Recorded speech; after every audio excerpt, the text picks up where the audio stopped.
하나님께서 오늘 우리에게 주신 말씀은 요한복음 1장 19절에서 23절입니다. 요한복음 1장 19절에서 23절까지 말씀입니다. 요한복음 강의 두 번째 시간입니다. 제가 봉독하겠습니다. 유대인들이 예루살렘에서 제사장들과 레위인들을 요한에게 보내어 내가 누구냐 물을 때에 요한의 증언이 이러하니라. 요한이 드러내어 말하고 숨기지 아니하니 드러내어 하는 말이 나는 그리스도가 아니라 한데, 또 묻되 그러면 누구냐? 내가 엘리야냐? 이르되 나는 아니라. 또 묻되 내가 그 선지자냐? 대답하되 아니라. 또 말하되 누구냐? 우리를 보낸 이들에게 대답하게 하라. 너는 내게 대하여 무엇이라 하느냐? 이르되 나는 선지자 이사야의 말과 같이 주의 길을 곧게 하라고 광야에서 외치는 자의 소리로라 하니라. 아멘. 이 시간 광야에서 외치는 소리라는 제목으로 하나님의 말씀 전할 때 많은 은혜 받으시기 바랍니다. 이렇게 한번 따라했으면 좋겠습니다. 나는 광야에서 외치는 소리입니다. 우리는 사역을 하기 위해서 사명자로서 이 땅에 태어나 생명이 다할 때까지 주님을 위해서 사명을 감당해야 할 줄 믿습니다. 그런데 그 사명을 감당하기 위해서 때로는 우리가 너무나 성급할 때가 있어요.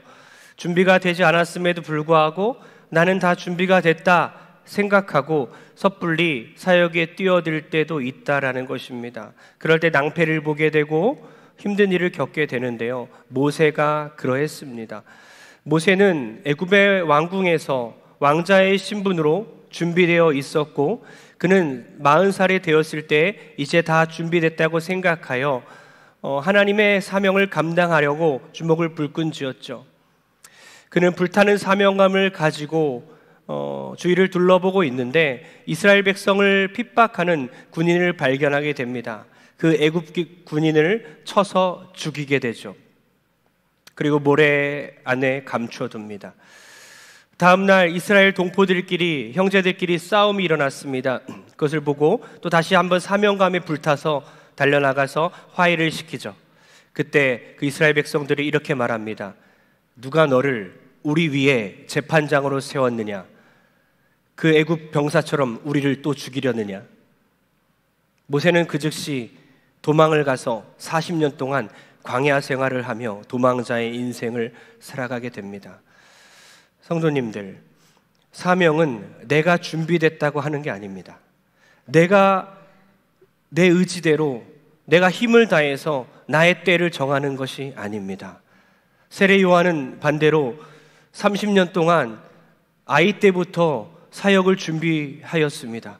그는 30년간 빈들에서 사명자로서 다듬어지다가 하나님의 때에 그는 귀하게 쓰임받았습니다. 아이가 자라며 심령이 강하여지며 이스라엘에게 나타나는 날까지 빈들에 있느니라. 그의 인생은 평생 동안 준비되었고 광야에서 준비된 끝에 하나님의 사역자로, 사명자로 쓰임받았다는 것입니다. 사랑하는 성도님들, 우리는 준비되고 있습니까? 우리는 하나님 앞에서 잘 준비되고 있습니까? 오늘 말씀을 통해서 우리가 무엇을 준비되어야 하는지, 무엇이 준비되어야 하는지 깨닫는 시간 되길 주의 이름으로 축복합니다. 먼저 우리는 소리가 될 준비를 해야 합니다. 소리가 될 준비를 해야 합니다. 요한복음은요, 정체성에 대한 이야기로 가득 차 있습니다. 마태, 마가, 누가복음, 그 공통된 관점으로 쓰여진 공관복음과는 다르게 요한복음만이 갖고 있는 특징 중에 하나는요, 바로 에고 에이미입니다. 에고 에이미. 뭡니까? 헬라어로 에고, 나, 에이미, 뭐뭐입니다 라는 거예요. 나는 뭐뭐이다. 바로 정체성의 이야기죠. 7가지의 에고 에이미, 예수님이 하신 에고 에이미, 7번의 에고 에이미가 요한복음에 걸쳐 나타나요. 뭐라고요? 에고 에이미. 에고 에미야 이런 분이 있어요. 에고 에이미입니다. 에고 에이미. 나는 뭐뭐이다. 요한복음에 이렇게 나타나죠. 나는 떡이다. 나는 빛이다. 나는 문이다. 나는 목자다. 나는 부활이다. 길이다. 포도나무다. 뭡니까? 예수님께서는 나는 생명의 떡이다. 나는 세상의 빛이다. 나는 양의 문이다. 나는 선한 목자다. 나는 부활이요 생명이다. 나는 길이요 진리요 생명이다. 나는 참 포도나무다 하시면서 우리를 생명으로 이끌으시려는, 우리를 구원하셔서 생명으로 이끄시려는 그 예수 그리스도의 정체성이 분명히 드러나 있죠. 정체성의 문제는 너무나 중요한데요, 예수님이 누구신지 아는 것과 내가 누군지 아는 것, 이 두 가지만 해결되면 우리가 살아가는 이 세상 가운데 많은 문제들이 해결될 줄 믿습니다. 예수님의 정체성을 우리가 바로 아는 것과 동시에 나의 정체성이 무엇인가? 세례 요한의 정체성이 분명히 나오는데요, 19절에 이렇게 나옵니다. 다 같이 19절 읽겠습니다. 시작. 제사장들과 레위인들을 요한에게 보내어 내가 누구냐 물을 때에 요한의 증언이 이러하니라. 아멘. 요한복음의 저자 사도 요한은 예수님의 정체성 그리고 세례 요한의 정체성을 같이 이렇게 연달아서 병렬시켜서 제시하고 있습니다. 세례 요한의 정체성에 대해서 세상 사람들이 물어보고 있지요. 도대체 넌 누구냐? 4번이나 반복해서 물어봤어요. 성경에 2번만 나와도 중요하다고 했죠. 4번이나 반복해서 세례 요한 도대체 넌 누구냐라고 말해요. 우리에게도 질문하는 것 같아요. 세상이 우리에게 물어보는 것 같습니다. 도대체 넌 누구냐? 우리가 세상과 동화되어 살아갈 때는 우리에게 질문이 들어오지 않지만, 우리가 세상과 구별되어 살아갈 때에, 예수님을 위하여 살아갈 때에 세상은 우리에게 질문합니다. 도대체 넌 누구냐? 세상은 지금 세례 요한에게 질문하고 있죠. 너는 누구냐? 세례 요한은 딱 잘라 말합니다. 나는 누가 아니다. 나는 뭐가 아니다 라고 말합니다. 그리고 나는 반대로 나는 뭐뭐다 라고 말하죠. 먼저 뭐가 아니라고 말했는데요, 뭐가 아니라고 말하죠? 20절입니다. 다 같이 20절 시작. 요한이 드러내어 말하고 숨기지 아니하니 드러내어 하는 말이 나는 그리스도가 아니라 한데. 아멘. 나는 그리스도가 아니다. 이 정신은 너무나 중요해요. 물론 우리가 나는 그리스도다, 나는 예수다 하고 살아가진 않지만 우리의 삶 가운데 예수님이 계셔야 할 그 자리를 우리가 대신 꿰차고 있는 건 아닌지요. 예수님이 받아야 할 그 영광과 예수님이 받아야 할 그 놀라운, 높이 받아야 할 그 영광된 자리를 우리가 대신 차지하고 있는 건 아닌지요. 교회에서도 또 세상에서도 우리가 처한 그 공동체 안에서 내가 높임을 받지 않았을 때 좌절하고, 이 경쟁사회 가운데 높임받기 위해서, 그리스도의 자리를 차지하기 위해서 그렇게 치열하게 살아가는 건 아닌지요. 세례 요한이 가장 먼저 말한 것은 나는 그리스도가 아니다 라는 것입니다. 예수님은 그곳에 계셔야 하고 자기는 그 자리에서 나와야 한다는 것이죠. 그는 흥하여야 하겠고 나는 망해야 한다고 그는 고백합니다. 그는 주연이시고 나는 인생의 조연이라고 말합니다. 그는 참 신랑이시고 나는 신랑에게 신부를 이끌어가는 들러리라고 그는 자기의 신분을 정확하게 말합니다. 여러분, 이 소리라고 말하며 자기의 정체성을 말하는 이 장면은 너무나 중요한데요, 그는 결국에는 자기는 23절에 뭐라고 말합니까? 소리라고 말하죠. 23절 다 같이 읽겠습니다. 시작. 이르되 나는 선지자 이사야의 말과 같이 주의 길을 곧게 하라고 광야에서 외치는 자의 소리로라 하니라. 나는 소리다 라고 합니다. 선지자 이사야의 말을 인용했기 때문에 선지자 이사야의 말을 한번 다 같이 보겠습니다. 구약성경 이사야 40장 3절입니다. 시작. 외치는 자의 소리여 이르되 너희는 광야에서 여호와의 길을 예비하라. 사막에서 우리 하나님의 대로를 평탄하게 하라. 아멘. 세례 요한은 이사야의 말을 인용하면서 광야에서 여호와의 길을 평탄케 하는, 하나님의 대로를 평탄케 하는 그 소리가 바로 나다라고 말하고 있습니다. 소리는 뭡니까? 소리는 어떤 성격을 갖고 있죠? 지금도 소리가 여러분에게 나가고 있지만 이 소리는 제가 의도하는 대로만 나가고 있습니다. 정확히 제가 말하는 대로만 말하고 있어요. 노래방에서 마이크를 잡아도 소리가 나지요? 노래방 마이크와 다르게 이 마이크는요, 하나님의 말씀이 나가고 있어요. 그렇지만 그 소리가 귀한 것 같지만 결국에는 소리일 뿐이에요.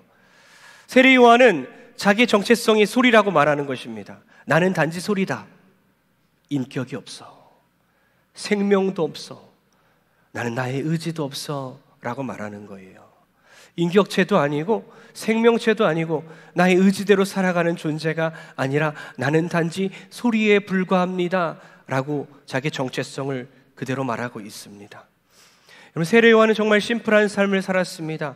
그는 어렸을 때부터 빈들에서 준비가 되었지요. 그의 옷은 낙타털옷이었습니다. 낙타털옷을 입고 있었고 그의 음식은 메뚜기와 석청이었습니다. 그의 집은 빈들이었습니다. 오늘날 우리의 삶은 어떻습니까? 너무나 거대해진 건 아닌가요? 너무나 부유해진 건 아닙니까? 우리의 삶이 심플해져야 합니다. 언제든지 주님이 부르시면 네 하고 달려갈 수 있을 정도로 우리의 삶은, 우리의 의식주는 단순해져야 한다는 것이죠. 그래서 혹시나 가난하고 힘든 분들이 있습니까? 준비되어 있는 거예요. 주님께서 준비시켜 놓고 계신 겁니다. 그 부유함에 빠져 살아가지 않게, 그 거대해짐과 비대해짐으로 살아가지 않도록 주님께서 준비시켜 놓은 거예요. 사랑하는 성도님들, 여러분 어떻습니까? 여러분 소리로 살아가고 있나요? 심플한 삶을 살아가고 있습니까? 내가 망해도 됩니다. 주님이 흥해야 됩니다. 주님, 나는 인생의 조연입니다. 주님만이 주인공입니다. 주님, 난 들러리입니다. 주님, 나는 신부들을 주님께 이끌어가는 그런 들러리일 뿐입니다 라고 고백하며 살아가시는지요? 혹시 여러분, 내가 스포트라이트를 받고 싶고 내가 인생의 주인공이 되기 원하는 건 아닌지요? 조지 뮬러 목사님이 이런 말을 했습니다. 기자가 찾아왔어요. 평생 동안 구하원 사역을 했던 조지 뮬러 목사님에게 사역의 비결이 뭡니까? 어떻게 한결같이 구하원 사역을 평생 동안 할 수 있습니까? 라는 질문에 조지 뮬러 목사님이 이렇게 말했어요. 조지 뮬러가 죽었기 때문입니다. 그의 의견과 그의 의지와 그의 모든 기호조차도 다 죽었습니다. 그는 세상에 대하여 모든 인정과 비난에 대해서도 죽었습니다. 그렇게 죽고 난 후에 평생 동안 주의 영광 위에 살 수 있었지요. 사랑하는 성도님들, 우리는 소리가 되어서 낮아지고 또 낮아져서 주님만을 영광을 드러내며 살아가는 우리 모든 귀한 성도 되길 주의 이름으로 축복합니다. 27절에 세례 요한은 자신의 처지를 또 이렇게 고백하죠. 다 같이 시작. 곧 내 뒤에 오시는 그이라 나는 그의 신발끈을 풀기도 감당하지 못하겠노라 하더라. 아멘. 그 당시에는요, 신발끈을 종이 주인의 신발끈을 묶어주는 게 아니라 풀어줬어요. 왜 그렇죠? 여행을 갔다가 오는 주인의 그 신발을, 먼지가 뒤덮인 그 신발을 벗겨주고 그 더러운 발을 씻겨주는 것이 바로 종의 몫이었습니다. 몸을 구부려서 낮은 자세로 그 주인의 발을 씻겨줬어요. 초등학교 5학년 딸아이가 있는데요, 신발끈을 잘 못 매서 제가 그 나비 모양으로 이렇게 묶어줘요. 묶어주기 위해서는 제가 엎드리죠. 낮은 자세로 딸아이의 신발을 묶어주는 건 참 행복합니다. 그런데 그 당시에는 묶어주는 게 아니라 풀어줬다 그랬어요. 그래서 내가 세례 요한이 그렇게 말하는 거예요. 그분은 너무나 위대하시고 높으시기 때문에 감히 제가 그분의 신발끈을 풀기에도 내가 감당할 수 없을 정도로 나는 낮은 자이고 그는 높은 분입니다 라고 고백하는 거예요. 우리 인생이 그와 같아야 할 줄 믿습니다. 여러분, 참 우스갯소리이기도 하지만 실제 있었던 일인데요. 초등학교 이제 아이 둘이 이야기하는 얘기인데요. 이 대화 가운데 많은 것을 생각하게 되었어요. 초등학교, 이 동성교회 초등학교 아이예요. 그 두 아이가 목사님 자녀 둘이었는데요. 그 둘 중에 하나는 제 아들입니다. 그 둘이 하는 얘기인데요. 나중에 장래 희망에 대해서 무엇이 되고 싶은지 서로 막 배틀이 붙었어요. 나는 커서 목사님이 될 거야. 목사님이 좋아 보였나 봐요. 다른 아이가 말했어요. 나도 목사님이 될 거다.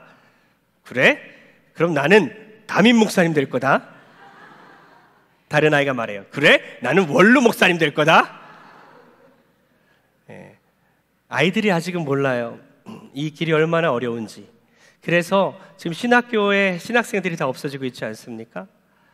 어린 마음에 하는 얘기지만 많은 것을 생각해 봅니다. 혹시나 이 목회자의 자리가 계급의 자리는 아닌지, 부목사, 담임목사, 원로목사 하면서 더 편안한 자리, 높은 자리로 올라가는 것으로 사람들은 그렇게 여기고 있고 당사자들도 그렇게 여기고 있지는 않은지 한번 돌아보게 된다는 것이죠. 성도님들, 우리는 단지 소리일 뿐입니다. 주님만 높임받기 위해서, 주님의 메시지를 전하기 위해서 소리의 인생을 살아야 되는 거예요. 소리의 삶을 살아야 되는 거예요. 우리가 그 삶을 버리는 순간 소리의 역할을 감당할 수 없게 됩니다. 사람들은 우리의 소리를 듣지 않습니다. 예수님의 그 메시지를 전달할 수 없는 상태가 된다는 것입니다. 여러분, 앞으로 우리 적용했으면 좋겠는데요, 일주일 동안 가정에서 여러분의 목소리를 잠시 거두는 것이 어떻겠습니까? 내 목소리를 멈추시고 주님의 소리를 드러내십시오. 늘 내 목소리가 드러나지 않으면, 내 주장이 달성되지 않으면, 내 주장이 받아들여지지 않으면 화가 나고 못 참는 분들이 있습니까? 가정에서 일주일 동안 한번 해보십시오. 어쩐 일이야? 왜 주장하지 않지? 아빠가 변했네? 엄마가 변했네. 내 목소리를 잠시 거두고 주님의 소리를 전달하고 주님이 원하시는 소리를 그 가정 안에서 드러내는 귀한 부모, 엄마, 아빠 되길 주의 이름으로 축복합니다. 교회에서도 마찬가지죠.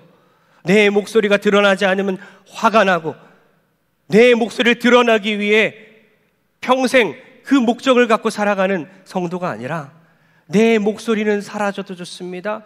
내 목소리는 없어도 좋습니다. 주님만 드러내기 원합니다. 그렇게 교회에서도 한번 일주일 동안 해보십시오. 공동체가 변하고 교회가 변할 줄 믿습니다. 여러분, 소리로서 우리가 사명 감당할 준비가 되어 있다면요, 소리의 삶을 살아갈 준비가 됐다면요, 이제는 소리가 사라질 준비도 해야 합니다. 내 소리는 언제든지 사라진다는 거죠. 내 사명은 언제든지 끝난다는 것입니다. 세례 요한은 끔찍한 죽음을 맞이했습니다. 정말 들을 수 없을 정도로, 상상할 수 없을 정도로 끔찍한, 한마디로 개죽음 당해요. 세례 요한이 어떻게 죽은 줄 아십니까? 그 당시 헤로디아라는 여자가 있었어요. 악녀예요. 그녀는 자기가 이제 불법으로 불륜을 저지르고 불법으로 재혼을 했을 때 유대인들에게 미움을 받고, 특히 세례 요한에게 책망을 받게 됩니다. 그때부터 앙심을 품게 됐고 세례 요한을 미워하게 됐죠. 어느 날 왕 앞에서 자기 딸이 춤을 추게 됐고, 그 방탕한 춤을 통해서 감동을 한 왕이 나라의 절반 이뤄주겠다, 무엇이든지 소원을 말해라 했을 때에 헤로디아는 자기 딸에게 시켜서 세례 요한의 목을 가져오게 합니다. 감옥에서 그는 목이 잘려서 순교하게 되죠. 여러분, 세례 요한 너무나 불쌍해요. 30년 동안 그렇게 준비되어다가 3년 동안 불꽃같이 타오르다가 한순간에 사라지는 그런 존재가 되었다는 것입니다. 사도 바울도 그래요. 성령의 이끌림을 받았음에도 불구하고 그의 인생은 너무나 험난한 인생이었어요. 사도행전 20장 22절을 다 같이 읽겠습니다. 시작. 보라, 이제 나는 성령에 매어 예루살렘으로 가는데 거기서 무슨 일을 당할는지 알지 못하노라. 이 한 구절이 너무나 아이러니컬하지 않습니까? 성령의 이끌림을 받아서 성령에 매어서 성령 충만하여 하나님 뜻대로 사명 감당하기 위해 예루살렘으로 가는데 거기서 나는 무슨 일을 당할지 나는 도저히 모르겠다는 고백이에요.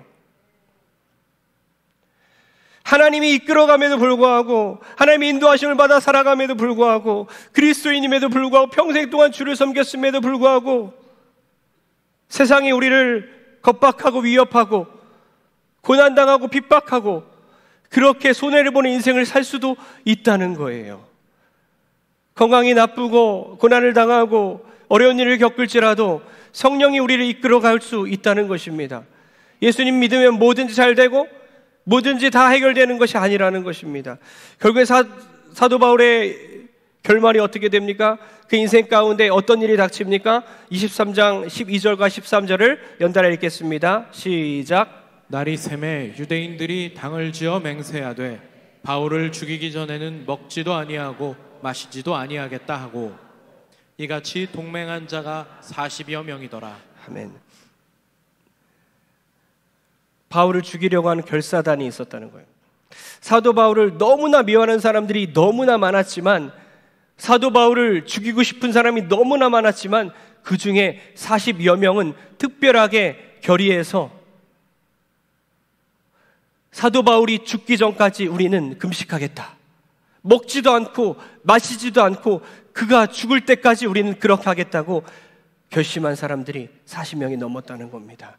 성령의 이끌림을 받아 살았음에도 불구하고, 성령의 매어 성령의 인도함을 받아 사는 사람임에도 불구하고 그의 인생이 그렇게 참혹하게 핍박당하며 살았다는 거예요. 저는 여러분들에게 묻고 싶습니다. 사단에게 곱게 인도함 받아 멸망받는 인생 살고 싶습니까? 아니면 반대로 하나님께 성령에게 이끌림 받아서 때론 고난받는 인생 살고 싶습니까? 예수님도 사단에게 시험을 받았잖아요. 그의 공생의 사역을 하시기 전에 그가 사단에게 시험을 받는데요, 3번의 시험을 받았는데 누구에게 이끌려간지 아십니까? 광야로 이끌려갔잖아요. 사단에게 이끌려갔어요? 아니라는 거예요. 삼위일체 하나님, 성령님께서 삼위일체 하나님이신 예수 그리스도를 이끌어갔다는 거예요.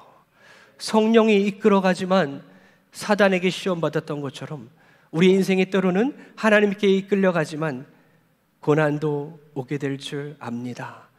그러나 그 길 끝에서 예수님이 웃고 계시고 예수님이 영광 가운데 우리를 맞이하게 될 줄 믿습니다.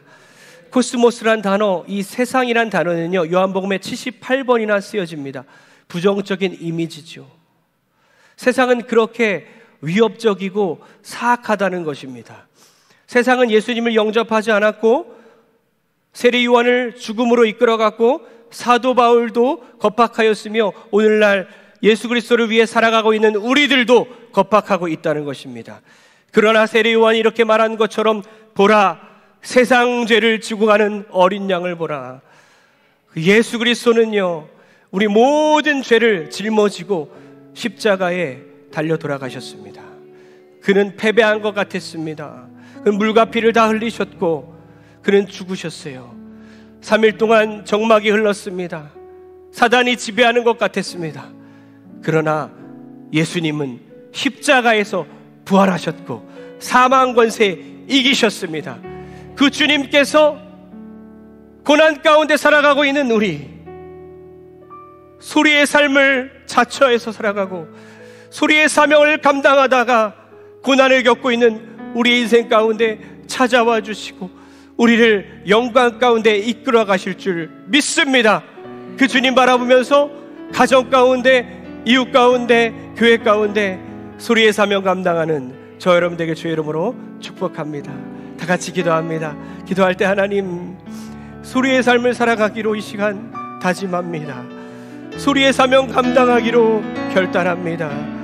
주님, 비록 살아 없어질지언정 주님을 위해서 평생 살아가는 소리의 인생 살아가게 도와주옵소서. 다 같이 간절하게 기도하겠습니다.